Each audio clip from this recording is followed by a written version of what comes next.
We have the matter of David W. Symington, which is 15T3925, and Mr. Forman is here as counsel. Mr. Symington is here. We will do your jury trial and begin your jury selection here in just a few moments. I'm going to give Mr. Moore the privilege of releasing all the witnesses for the cases we just did on the record, and he'll step back in. When he does, we'll do a couple matters in limine together before we bring the jury in. Then we'll bring in the jury panel. We have panel A today, and then we'll seat our jury and determine where we are as far as opening remarks before or after lunch. And likely, now I'm going to say we're probably going to end up doing them after lunch, but we'll take a look together in a moment. So, Mr. Moore, you're welcome to release your witnesses. And we'll go off the record, and I'll just stay in place. We'll go back on the record then. Thank you. We're back on the record. The matter of the Commonwealth versus David W. Symington, 15T3925. And is the Commonwealth ready to announce for trial? Yes, Your Honor. And Mr. Moore will be the county attorney representative. And Mr. Forman, on behalf of Mr. Symington, are you all ready to announce for trial as well? We are, Judge. Thank you. I've kept the jury outside because I understand that counsel had some motions in limine that we wanted to address. Let's go ahead and do those before we even seat our jury. And Mr. Moore, you had a motion?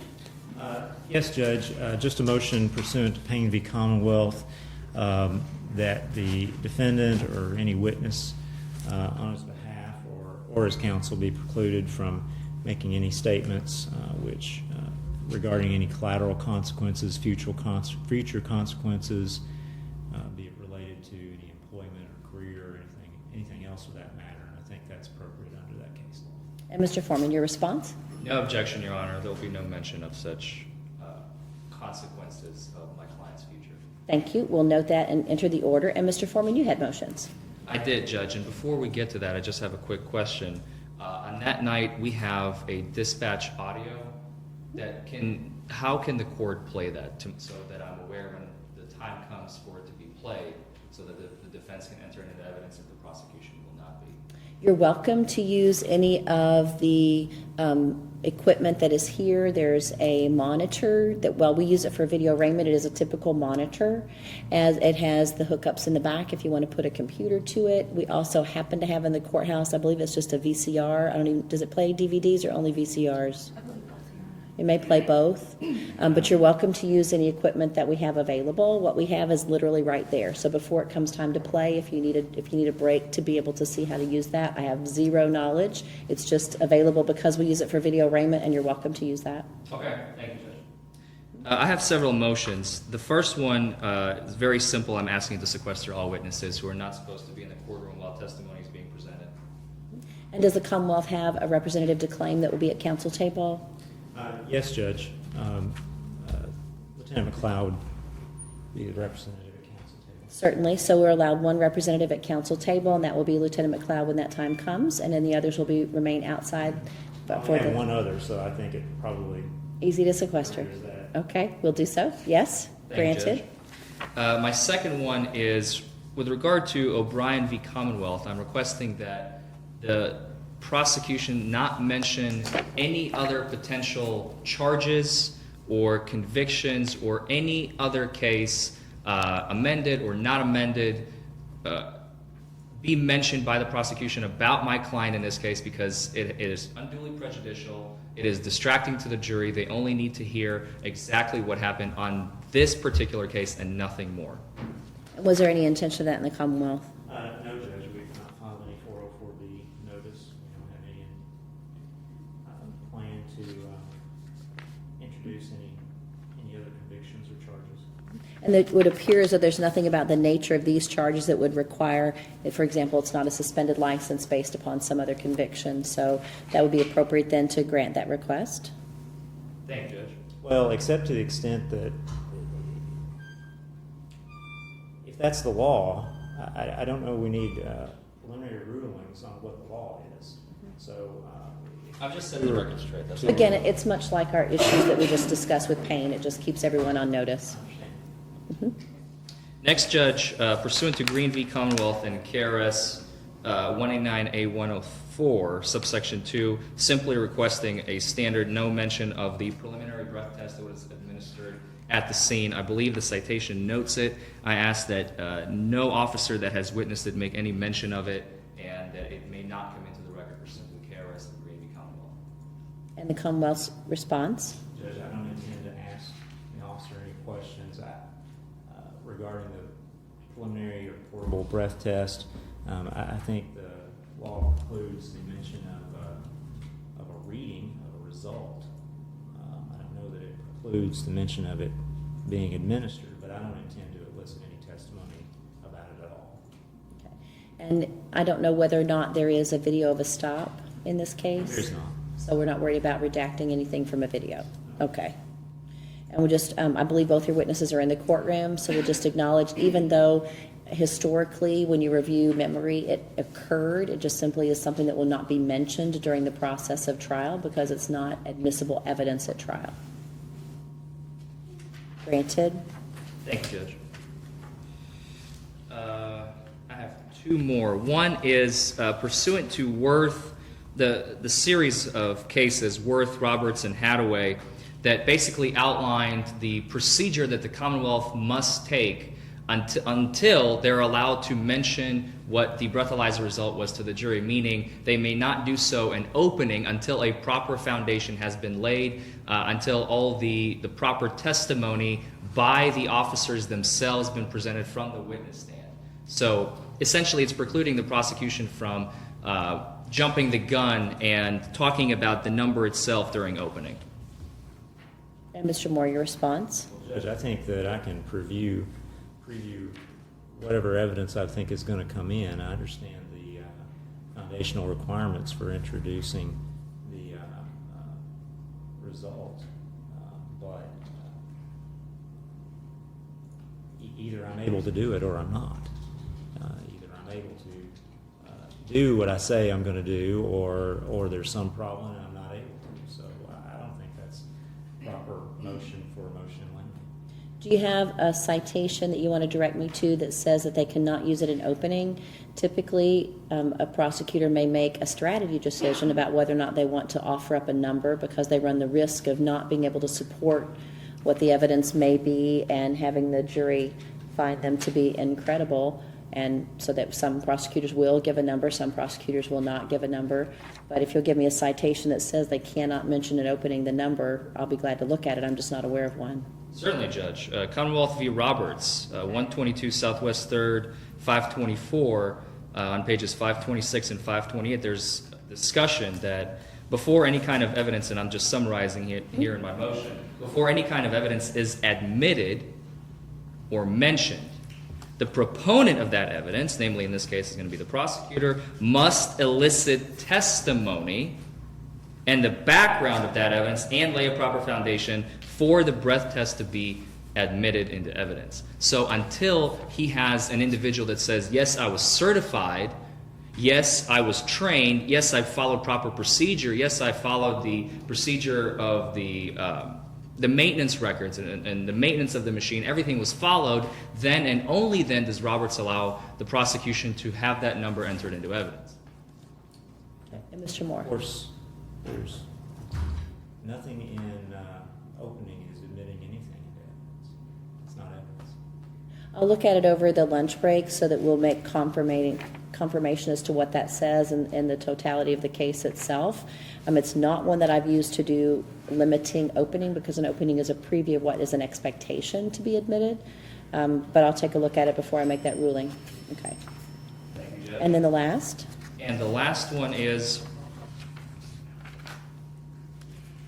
Lopez v. Commonwealth is a very specific case. It has a couple of main points, but the one I'm particularly focused on is that I've never actually seen this happen personally, but I'd like to prevent it. If the prosecutor may not tell the jury, since the statute is written as an individual may not operate a motor vehicle with under the influence or under subsection 2 with 0.08 blood alcohol level or greater, the prosecutor may not let the jury know that they may convict if the individual registered a 0.08 or greater at any point in time, naturally within a 2-hour limitation period. Although Worth has explicitly stated that the prosecutor does not have to have an expert on the stand to explain extrapolation, how it works, and how to relate back the number 30 minutes later, 40 minutes later, an hour and a half later still the prosecution may not mention to the jury that they may convict regardless of when that result came in. And Mr. Moore. I think counsel misunderstands Lopez, Judge. Lopez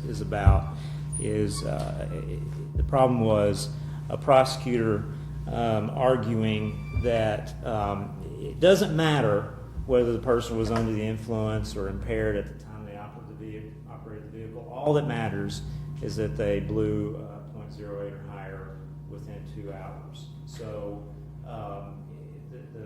the prosecutor affirmatively said it doesn't matter, basically, whether they were impaired at the time or whether they were overweight at the time. And so the court said, well, you can't do that because we do have to prove impairment. Now, again, this is the kind of thing that if something is said that's improper and results in a conviction, then he can appeal it. I don't think this is the type of thing that's appropriate for a motion. Again, Your Honor, just taking preventive measures to avoid exactly that. Okay. What I will note is that we've given the admonition and that the Commonwealth must comply with the Lopez expectations. And I'm not going to note it as specifically granted because of the language in the motion may be different than the language and specifically in Lopez, but we've acknowledged that so that the Commonwealth will be cautious. Thank you. Thank you, Judge. That's all the motions for the defense. Okay. And I'm going to leave the one open, and I will let you know before opening remarks about the numerical, so that if I decide that we cannot use a numerical for the intoxilizer, it's not as though it changes significantly any opening statements. And I'll let you know before we begin opening, and I'll take a look at that. All right, then. Any other motions in limine before we begin our jury selection? Okay. We are back on the record in the matter of Commonwealth versus David W. Symington. This is a matter that is scheduled for trial by jury, and we're ready to begin our jury selection in the case, 15T3925. Today, the Commonwealth is represented by Mr. Philip Moore from the Hardin County Attorney's Office. The defendant, Mr. Symington, is represented by Mr. Larry Forman. Mr. Symington has pled not guilty to charges giving rise to issue of fact for trial by jury today, and we're ready to select our jury. The charges we are going forward on are failure to signal and driving under the influence. Ladies and gentlemen, if your name should be called by the clerk for potential jury service, please come forward and have a seat as indicated by the bailiff. We'll be calling out 12 individuals' names as we begin our jury selection process. Counsel, for your benefit, this is panel A from our March-April jury panel, and this is their first appearance in court as jury members for this panel. And if you would come forward, please, as your name may be called. As you're doing so, I'll confirm we did have jury roll call earlier. There were 2 individuals who were not present, but they had been previously excused by the circuit clerk from service today, and so all those required to be present are. With those 12 of you who've been called forward, please raise your right hand. Do you hereby swear or affirm that you will make true answers to such questions that may be asked of you, touching upon your qualifications to sit as a juror in the matter of Commonwealth versus Symington? If so, please say, I do. I do. Thank you. Ladies and gentlemen, if you'll listen carefully to the questions that may be asked by counsel, answer them openly and honestly. If at any time you have an issue that you want to answer in a somewhat more private setting, if you want to come up to the bench, we can put on the white noise so that we only hear each other here at the bench. And sometimes we may find that we wait a question or two before we raise our hand and say, can we approach the bench? So it makes you more comfortable to know whether it was that very question or one or two before that you wanted to approach on, to make sure that we can keep your privacy or confidentiality, but still get the answers we need as prospective jury members. So this is your first chance to listen to questions, so please listen carefully, answer openly and honestly. And Mr. Moore, on behalf of the Commonwealth, you have questions you'd like to ask our potential jury members? Yes, Your Honor. Please report.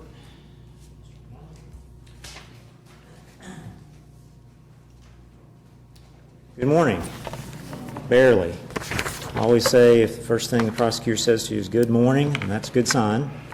Sometimes it's not. Sometimes it's well after lunch before we get started. thank you all for your service. You're going to hear that a lot over the next couple of months, but it's a genuine thought that all of us here have, because the system wouldn't work without you all being here to do this hard job. So we do appreciate it, and we know it's disruptive for normal life with work and home and those kinds of things. You are going to hear over the next couple of months a lot of questions that you hear me ask you today, repeated over and over and over. And that's because you might be up here, but someone else wasn't up here the last time. Maybe because there's a different prosecutor asking the questions. Maybe because we have so many cases we just don't remember what you said last time. So I'll apologize in advance for that, but that's just kind of the nature of the beast. One thing you're always going to hear is us ask if you have any relationships or knowledge of any of the folks that work in the county attorney's office or who may be connected to the case. And so I don't think I recognize any of you folks. Do you all know me on a personal, professional basis? Anyone? And the other folks in the county attorney's office, the county attorney, Jennifer Oldham. Does anyone know Miss Oldham on a personal? Ms. Prather? How do you know Jenny? Okay, you know her. Is there anything about your friendship with her, and she's not involved in this case, that would prevent you from being fair and impartial and listening to the facts of the case? Okay. If someone gave evidence or testimony and you just didn't think they were telling the truth, would you pretend like they did just because you know Jenny? Okay. All right. Thank you. Let's see. Anyone else know Jenny Oldham? Okay. The other attorneys in the office are Don Jones. You know Mr. Jones. All right. And how do you know Mr. Jones? He and my husband were roommates at college. Okay. Well, that could cut both ways, couldn't it? Is there anything about your knowledge of Mr. Jones through your husband that would cause you to not be able to be fair and impartial in listening to the facts of this case? All right, thank you. Anyone else know Mr. Jones? Okay. Other assistants in the office are Mark Schaus, Kelly Deaton, Melanie Biggers, Steve Wheatley, Dee Dee Shaw. Anybody know any of those folks on a personal or professional basis? You might know Dee Dee, probably. A lot of people know her. She's the city attorney as well. Is there anything about your knowledge of Ms. Shaw that would cause you to not be fair in this case? Okay. Thank you, ma'am. Mr. Moore? Yes, ma'am. Don Blair now? Thank you. A new addition to our office is Ms. Dawn Blair. Used to be with Loneman and Associates. Anyone know Dawn Blair? Ms. Prather knows Dawn Blair. I don't know if that's a blessing or a curse to know so many lawyers. Is there anything about your knowledge or relationship with her that would cause you? No, sir. Okay, thank you. Anyone else? Okay, thank you for that, Judge.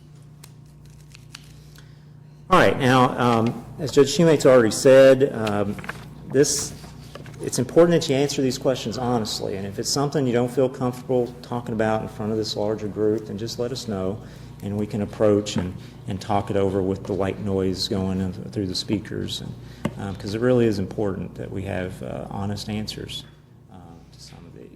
to all of these. And this is really the only chance we get to do any back and forth. The rest of the time, you all are listening to us talk, and we don't get to get information back from you. Let's see. Who here has ever gotten a speeding ticket? Okay. Let me just ask you, and I'll start back here. I think I saw Mr. Guilford's hand. Yes, sir.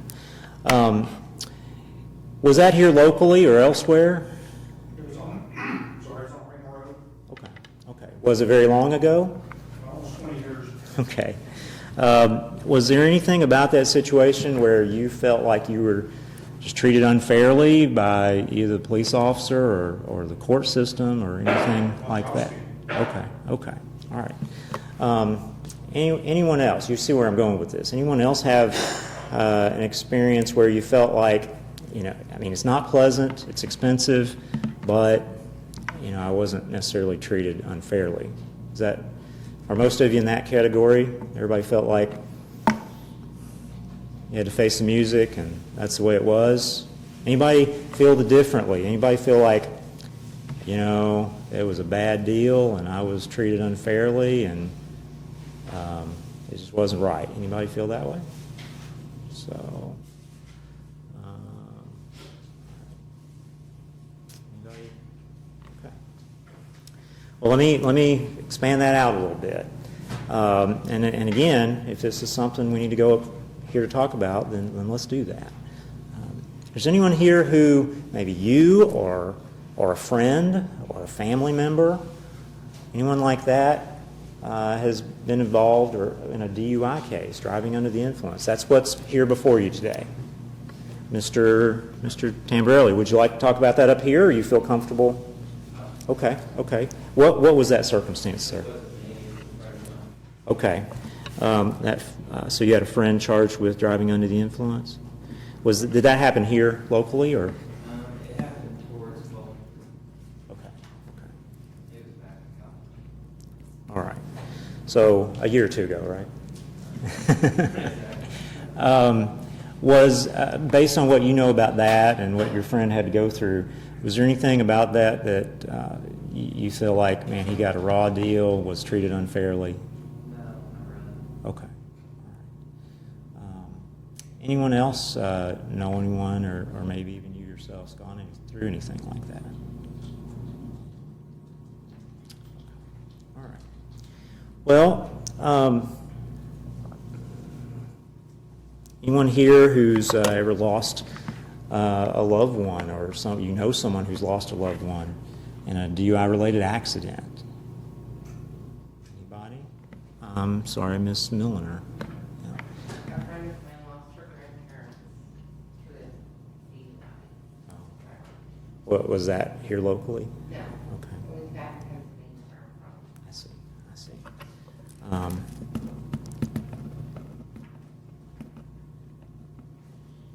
Is there anything about that situation that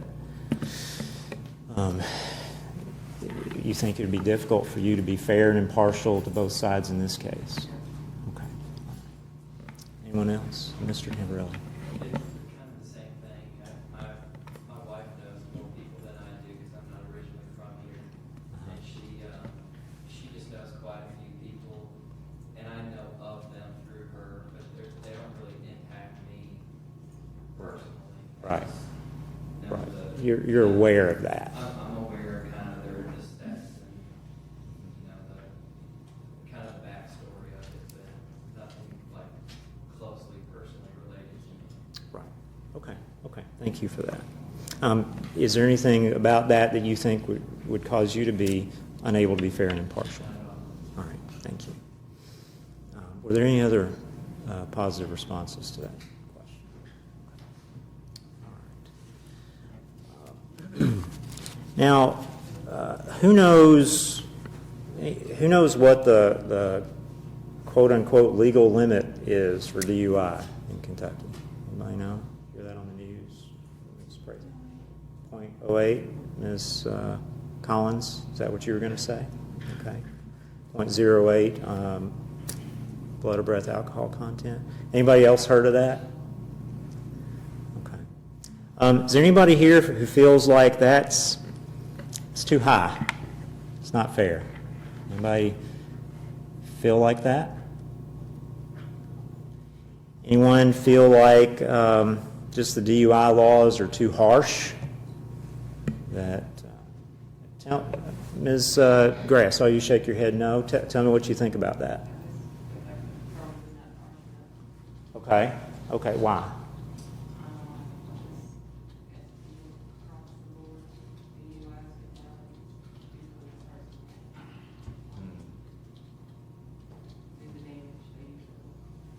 You see that a lot in news, don't you? Okay. So, does everybody agree that it's a serious matter, driving under the influence? Okay. All right. Is there anything about your awareness of that that you think would keep you from being fair and listening to the facts of this case? Okay.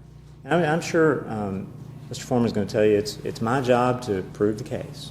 Okay. The defendant is innocent until proven guilty, and that's if and when you all decide that he is.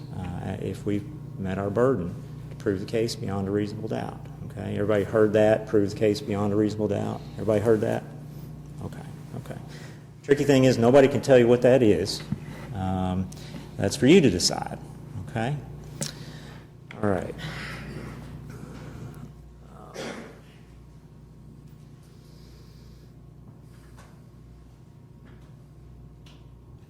Who here has ever seen someone who's under the influence of alcohol? Who y'all are hanging out with? Somebody tell me what's something that you've seen that, how'd you know? Mr. Howard, what's an indication? Impaired judgment, disorientation. Okay.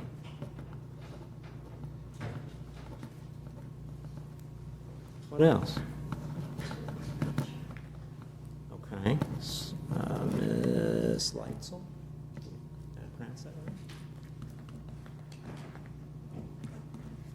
What else? I know it a little bit more personally just because I'm a former military police officer. I see. Okay. I just kind of had firsthand, but from a different side. Right. Not just kind of witnessing. You've been involved with it as a part of your job. That's correct. Okay. So, did you actually do DUI stops when you were an MP? Okay. Did you administer tests and balance tests and chemical tests and all those sorts of things? Okay. All right.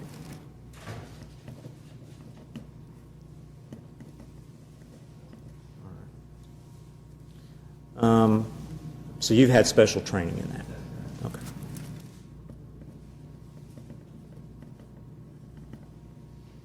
Well, let me get some other folks to answer that question then.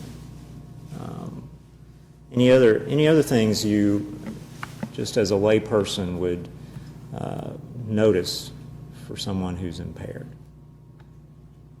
Yes, sir. Mr. Herman? Like bloodshot eyes, Okay. Sometimes. silly or goofy looks. Okay. All right. Okay, Ms. Brown, belligerent, agitated.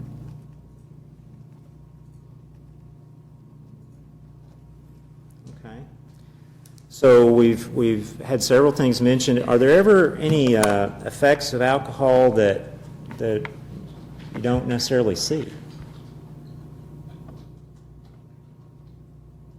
Can someone be impaired when they're not belligerent, when they're not disoriented?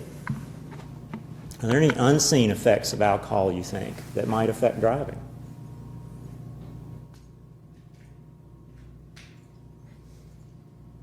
Somebody, if you think so, what? Could be fatigue, okay. Or reflexes. What about reflexes?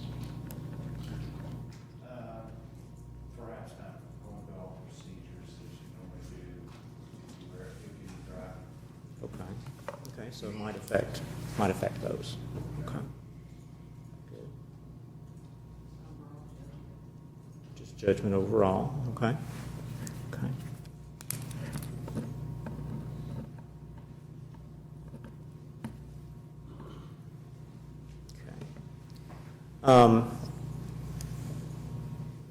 Does anyone here believe that, well, the judge is going to instruct you on the law later, okay, and what the elements of the offense are. Is anyone here who believes that you have to demonstrate bad driving in order to be operating under the influence. Does that question confuse you? Yes. Can a person be driving under the influence or operating a motor vehicle under the influence of alcohol, but they're not swerving all over the road or exhibiting signs of bad driving? Okay. And the judge is going to instruct you later. Bad driving is not an element of the offense. Okay. So give me an example of how that can be. How can somebody be?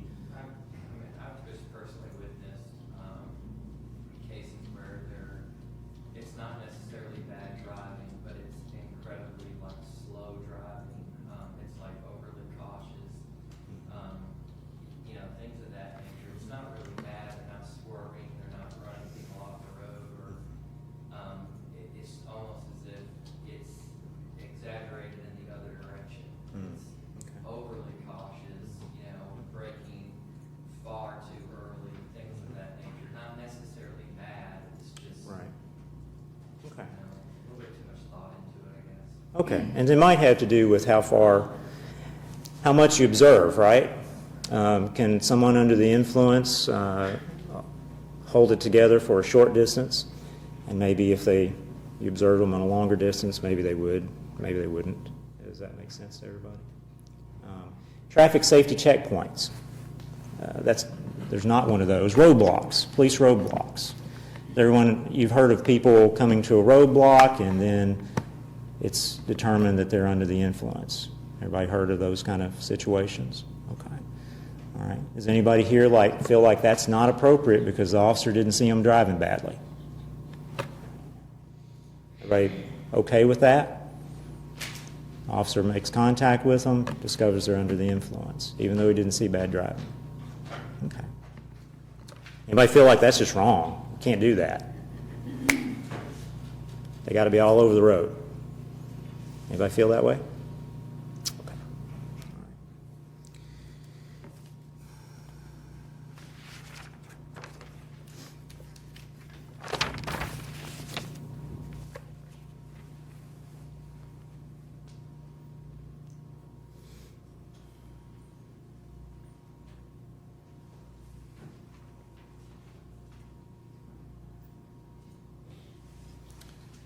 I wanted to also introduce witnesses for the Commonwealth. Lieutenant Branson McLeod, Officer Megan Sutherland. Does anyone know, they're with Radcliff Police Department, does anyone know these folks on a personal or professional basis? This incident occurred on May 30th of last year in the area of North Logston Parkway, around 3 o'clock or so in the morning. Anybody happen to be in that area that you recall on May 30th of last year or know anything about the facts of this case? All right. Last question is, what did I not ask? Is there anybody here sitting thinking, you know what, I can't be fair in this case. There's something bothering me about it, but he hasn't asked me exactly the right question yet, so I'm not going to say anything. Anybody here, just you already know that I've got an issue and I don't think I can be fair in this case. I think I see a head on Ms. Collins. Is that something you want to step up? Why don't we step up here and find out? Why don't we step up here and find out? That's okay. Come ahead, Mr. Forman, if you'd like to step up.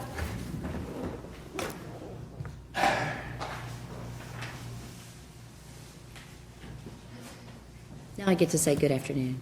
Good afternoon. Yes, ma'am. I'm friends with somebody on Radcliff Police Department. Are you a police officer? Yes. Who's that? Justin Scans. Do you know anything about this case through your friendship with Officer Scans? Not from this case, but You hear a lot about cases. yeah. So I couldn't pinpoint if I had heard anything or not. So. Is it possible that who might have heard something about this It case could and you be a wouldn't even know. possibility. Yeah.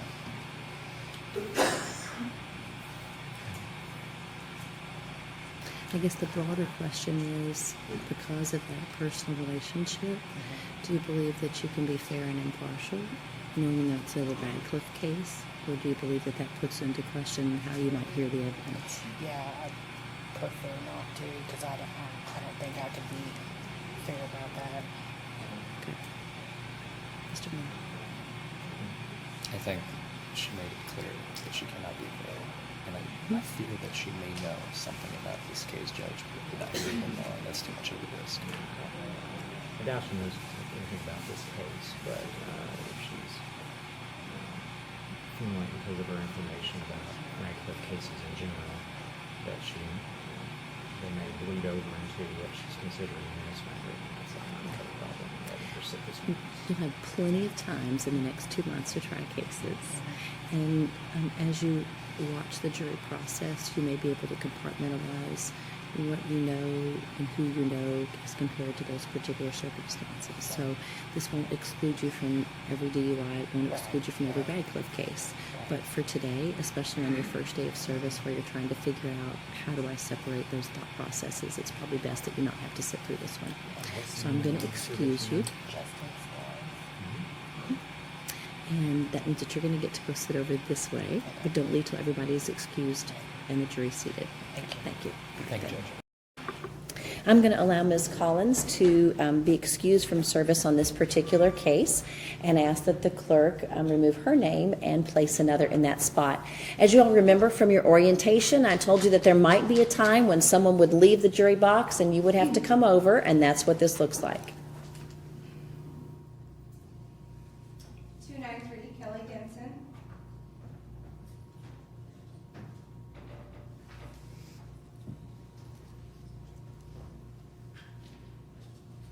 And Ms. Denson, if you'll come have a seat where this was vacated. And Ms. Prather, your natural indication is going to be to slide over, but you can't do that. One of the things that many of us tend to do is keep track of the answers you gave us based upon what spot you're in. And so we ask that if you ever have to take that spot, that you take that same very chair so we can keep up together. So Ms. Denson, would you raise your right hand, please? Do you swear or affirm that you will make true answers to such questions that may be asked of you, touching upon your qualifications to sit as a juror in the matter of Commonwealth versus David W. Symington? If so, please say, I do. Thank you. And as I indicated during your orientation, the first question I would ask you is, have you been listening carefully to the questions, and would you have made any personal response? There have been a lot of those questions, but if you can think of any right now that you would have raised your hand to, other than maybe the speeding ticket, but is there anything you would have raised your hand to during that time? And Mr. Moore, you're welcome to examine. Thank you, Judge. Was there anyone else who felt like there was something you needed to address with the court before we went any further? I think I saw you raise your hand earlier, so do you want to step up? No, I can say. Sure. I don't think it'll keep being impartial, but I do have friends that really care about the bus crash. Okay. And and a lot of folks in this community have. Anyone else know folks that were involved in the Carrollton bus crash? Gosh, that's been 25 years ago. 26, 27. Yeah. Anyone else who thinks about that? Okay. All right. But you believe you could be fair and impartial in this matter. Thank you for sharing that. Mr. Is it Tamborelli?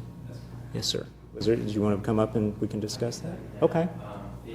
I don't think it's going to have any kind of bearing on how I feel about this particular case, but it's just fair for you to know that I am a certified foster parent, and though I don't deal directly with the parental side of it, I am around the whole the substance abuse, and not to say that this is anything to deal with that. That's only fair. I just don't want something to come up later on that I didn't fix. Right, because you're a foster parent, you have a link to the government, the system that sometimes is in court. Yeah. That's correct. Yeah. I deal much more with the other side of it, but opposed to the actual side of it, I guess, if that makes any sense. Sure. But you don't believe there's anything about that that would cause you to not be fair in listening to the facts of this case? No, sir. Fair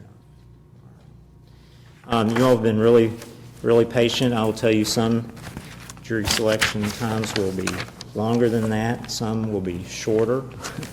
But I appreciate your time and your responses, your courtesy, and I ask that you extend that same courtesy to Mr. Foreman. Thank you. Mr. Foreman, you have questions for the potential jury members? I do not, Judge. In an unprecedented move, the defense would like to waive the questioning of the jury. I sincerely believe that every single, if I could have 12, I would like all of them to be seated on this jury. But we can only have 6, and I would like to leave the jury picking to the prosecution, but I would prefer to waive it because we do not need to go through that. Certainly. And the bailiff will give strike sheets to each of the counsel. You may have strikes up to 3 for each, and we'll give you the opportunity to take anyone you'd like with you to make strikes if need so. Thank you.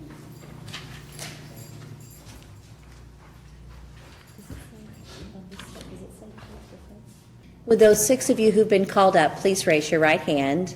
Do you hereby swear or affirm that you will impartially try the case between the parties and give a true verdict according to the evidence and the law unless otherwise dismissed by the court? If so, please say, I do.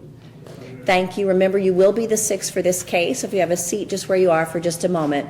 Ladies and gentlemen, if you are not one of those 6 individuals, you do not have to return for further jury service today.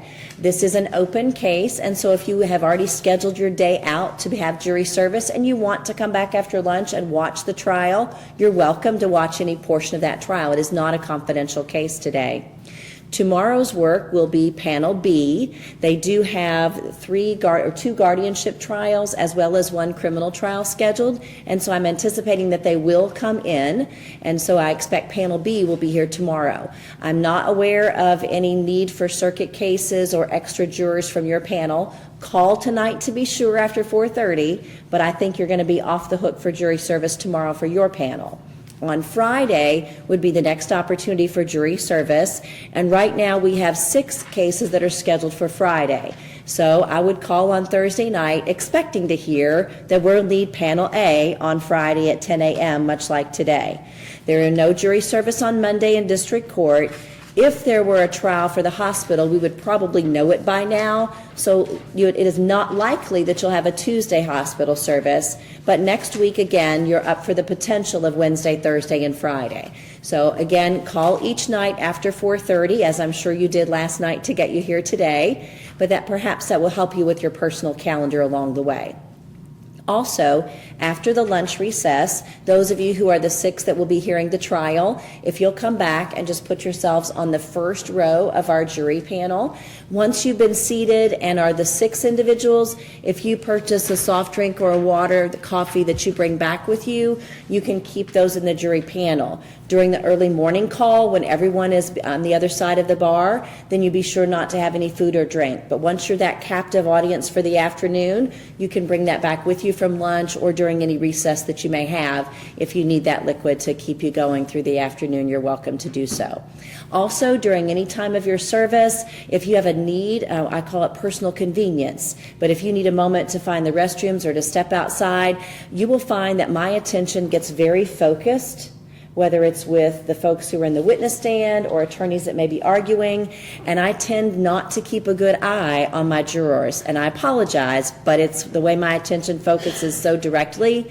So if you have those needs, usually the bailiffs are better attuned to watching that if they see you moving a little. If you have a need, sometimes I go for way too long of sitting here for the other people's ability. They need to stretch or they need to find the restrooms, and I just didn't notice.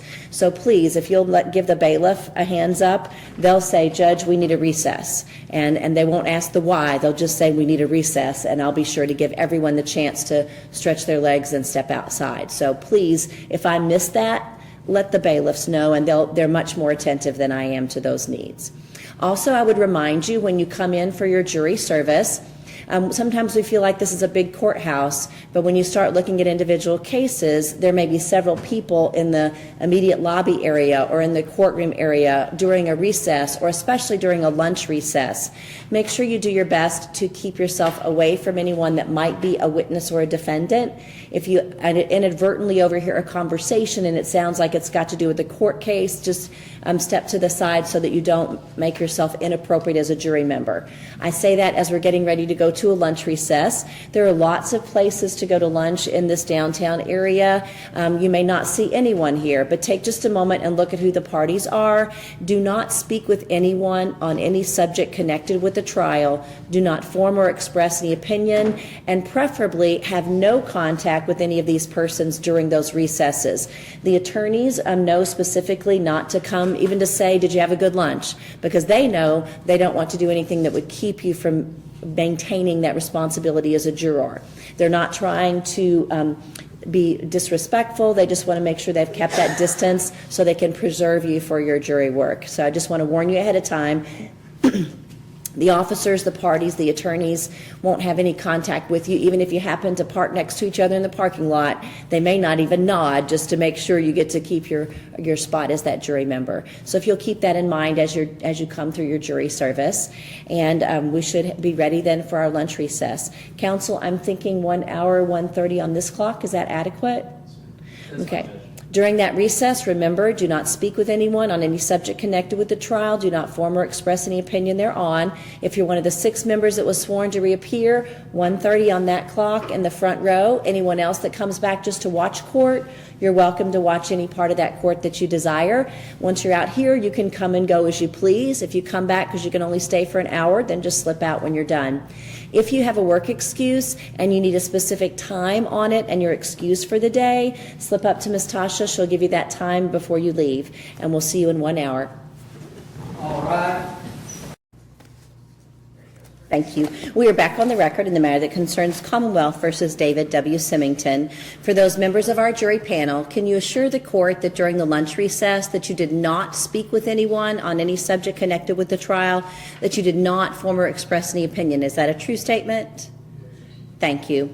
And counsel, we had discussed the opportunity to begin opening remarks. At the conclusion of opening remarks, then we'll sequester any witnesses that may need to be outside the hearing of other witnesses. And Mr. Moore, on behalf of the Commonwealth, do you have opening remarks for the jury? Yes, sir.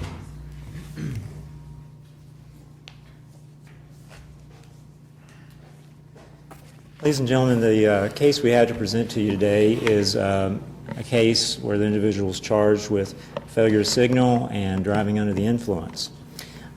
This all began on May 30th of last year, and it was in the early morning hours, around 3 or so in the morning, when officers McLeod and Sutherland responded to a complaint about noise in a neighborhood, and so they went there to deal with that. There was some conversation with folks there about keeping it down, and then at that point some folks decided they were leaving. One of those individuals was the defendant, and the officer, Lieutenant McLeod, observed him leaving in a vehicle. Lieutenant McLeod had observed some indication that there had been some alcohol use at this party, and so he observed the defendant as he left and drove out behind him and watched him for a while. You're going to hear how the officer saw him turn into a driveway without using a turn signal, a parking lot area, and pull him over for that traffic violation. You're going to hear his contact with him and the observations he made, which indicated to him that the defendant was, in fact, under the influence of alcohol, having operated that motor vehicle while doing so. You're going to hear how the defendant was placed under arrest and subsequently taken down to the police station and offered a breath test. All right? And we're going to get into the specifics of that later on in the testimony, but that's the case. So it's really important that you pay close attention to the details that are presented. to the evidence. The evidence is what comes from that witness stand, and I appreciate your time and attention. Thank you. Mr. Foreman, do you wish to make opening remarks at this time, or do you wish to Certainly, Judge. hold? You may. I'll do it right now. Thank you.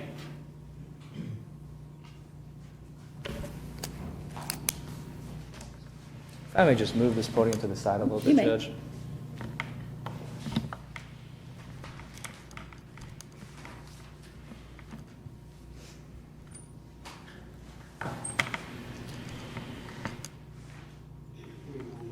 It's just going to be right there because I'm going to be referring to my notes. Good morning. My name is Larry Forman, and I'm a defense attorney. I represent Mr. Symington. Now, when I first got this case, Mr. Symington came to me. He told me the story of what happened that night, and I knew from that moment that I must bring this case to trial. I must have this case heard by someone other than me and Mr. Symington. Now, why that is, some of you may be wondering. Why is that? What's so important about this case? As you heard from the prosecutor, a person was drinking. It's a fact. He got behind the wheel. It's a fact. He got stopped. It's a fact. And now he should be punished for it. Simple, right? Not quite. As the prosecutor and the officers in this case may want you to think, as simple as this case is, in reality there are a lot more moving parts to it, and as we're going to continue this trial, you will see those moving parts and how they interlink. Primarily, I would like for you all to understand, this case is not just about my client, Mr. Symington. This case concerns the entire community. All of the community of not just Radcliff Police Department, the city of Radcliff, where Radcliff Police Department is, May we or approach, Judge? Yes, if counsel could approach, please.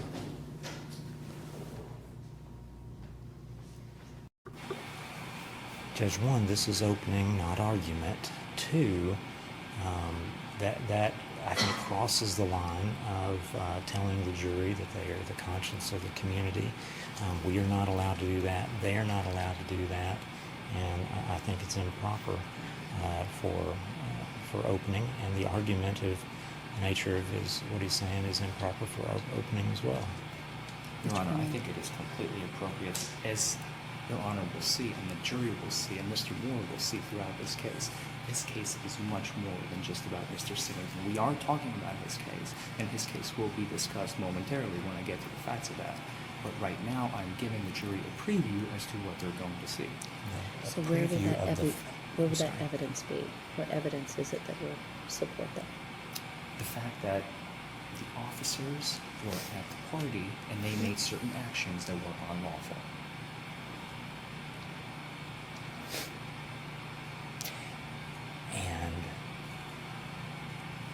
And I don't think this is a proper objection, Judge, to begin with. Well, again, he was arguing that the jury is the conscience of the community, and that is clearly improper. That's not what I'm arguing. And that's what you said. He is arguing, not giving a preview of facts, and that is improper in opening. What's your citation for that? Well, I just know what opening is for, Mr. Foreman. Opening remarks are to preview the evidence, not to argue what evidence has been shown. Right, I'm So not to arguing give that. the jury a framework upon which to listen is appropriate. But it is inappropriate to have the jury listening as though they are simply a conscience of the community as compared to a fact finder. And so I understand where Mr. Moore's objection is coming from. What I'm trying to see is what happens next if I need to even make any admonition, if we're just simply taking the next step. That's not what I'm talking about, Judge, and I will Okay, move let's on. make sure that we're conscious of that matter. Certainly. Thank you. Thank you.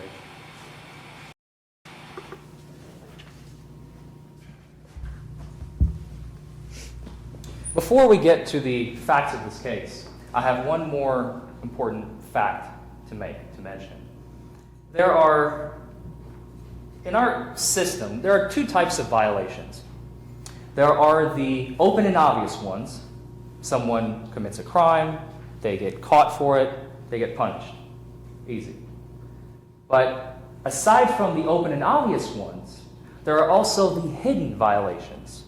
And those are the most deadly. Violations that impact maybe one person or maybe more.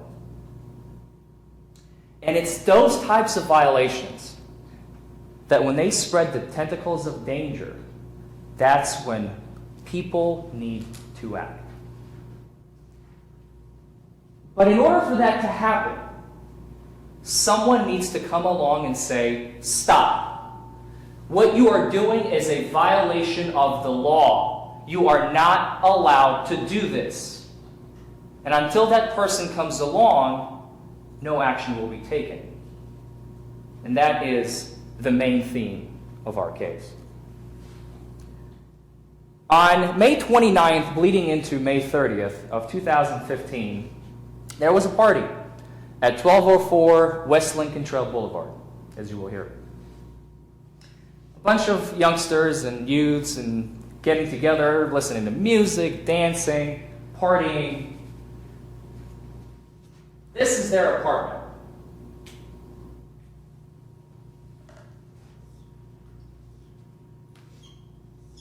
Can you all see that?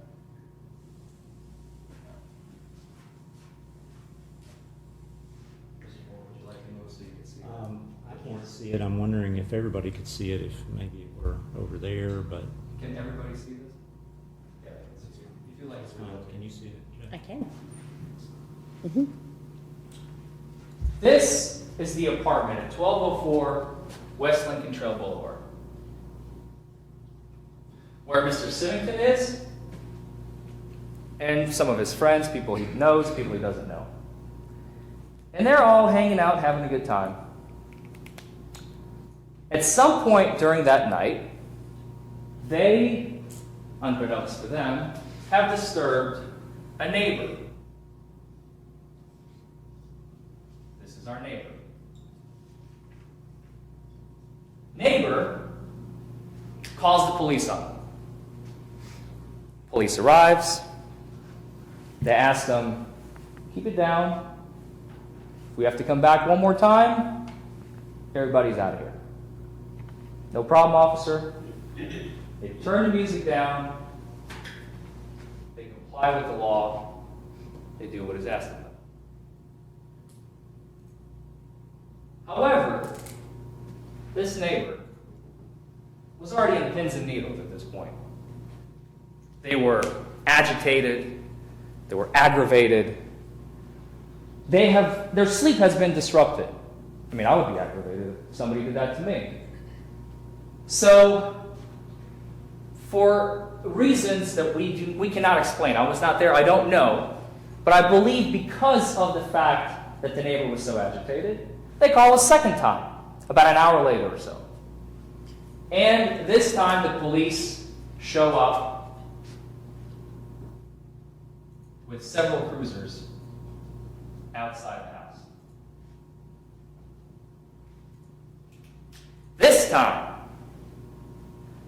the police show up and say, everybody out. People start pouring out of the house, one by one.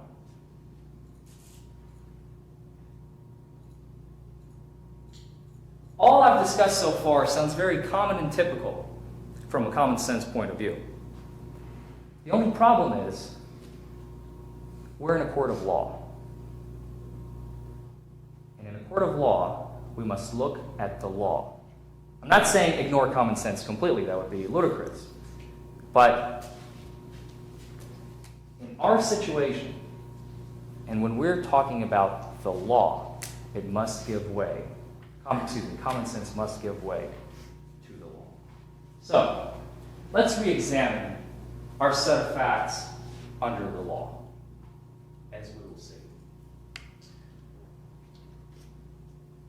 Mr. Symington is over there with his friends. They are causing a ruckus, or making noise. What is that? That is a civil violation. Your Your Honor, may we approach? If counsel could approach, please. She is now arguing the law which the court has not, and I don't think will be giving in this case, and that's not a simple review or framework of the evidence to come.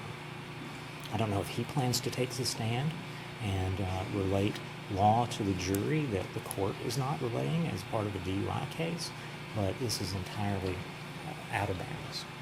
Mr. Forman. If Mr. Moore is uncomfortable with me bringing in law that is not even going to be in the jury instructions, I'm comfortable with you not May I using speak? opening for what it's intended. Thank you. I'm using my opening to show the jury what the law is. That's with regard not the to purpose of opening. the city ordinances and the standard operating procedures. If you would like, I'm more than happy to save it for the officer. I have no problem with that. I would like You'll have to save it for the officer, and then we'll determine if it's relevant or irrelevant. But we can't argue the law and open it. Okay. Okay, thank you. We'll hear about the law at a later time. Right now, what's most important is that the individuals who were safe inside this apartment complex, the apartment's right here, were asked by the officers to come outside, and instead of simply being possibly a danger to themselves, they became a danger to the entire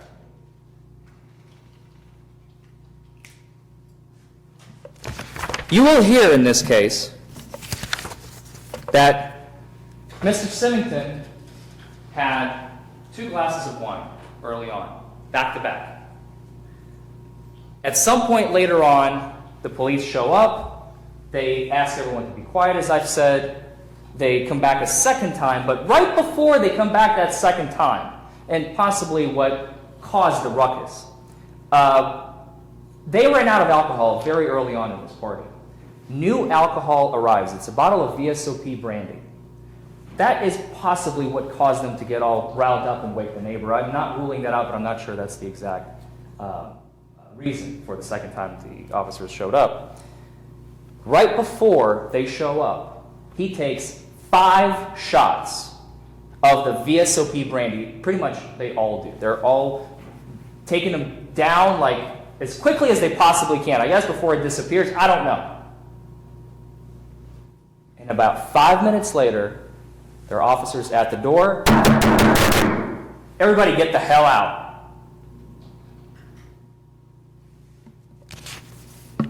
Now, as Mr. Symington is leaving the premises, he knows that he should not be driving because he may get stopped for a DUI, exactly the case that we're dealing with right here.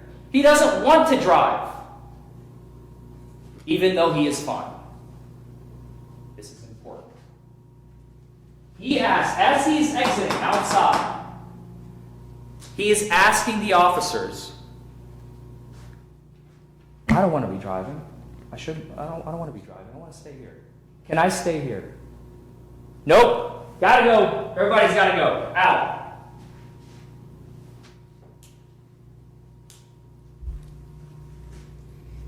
Lieutenant McLeod hears all of this. And before, let me back up for just a very brief second. When the knock originally occurs and they're asked to exit, Lieutenant McLeod is standing outside near an open window in the house. When the officers exclaim that everybody must leave, Mr. Symington utters the words, "They can't kick us out." To which Lieutenant McLeod explains and responds, "Oh, yes, we can." And as he's walking out, Lieutenant McLeod is making his way towards his SUV. Now, he has heard Mr. Symington at this point say 2 phrases, as you will hear. They cannot kick us out. And may I please stay? Both of which were responded to in the negative.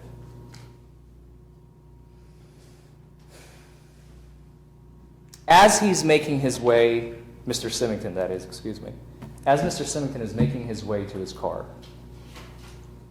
Lieutenant McLeod pretty much has a hawk eye on him. He's watching his every move. And as soon as Mr. Symington gets in his vehicle,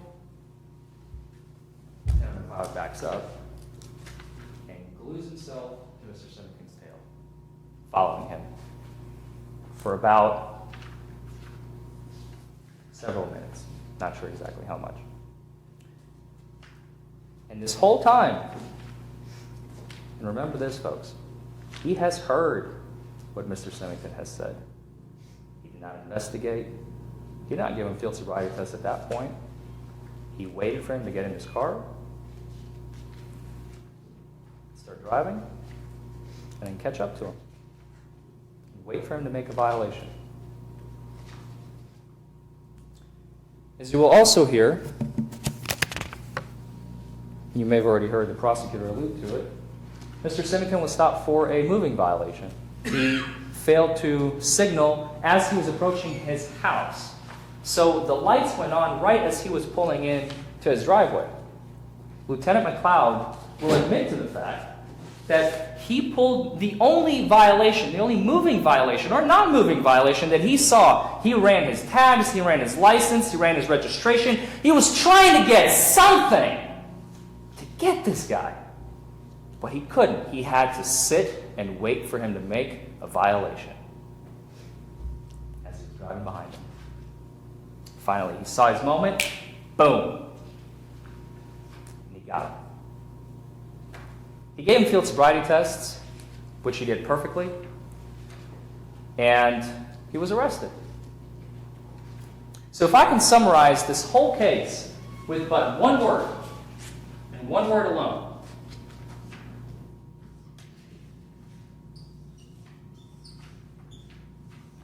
this, ladies and gentlemen of the jury, was a trap. You set the cheese, you place the trap, boom, you got the mouse. And by the time this case is over, I am convinced that you will have no other choice than to find my client, Mr. David W. Symington, not guilty. Thank you. Thank you.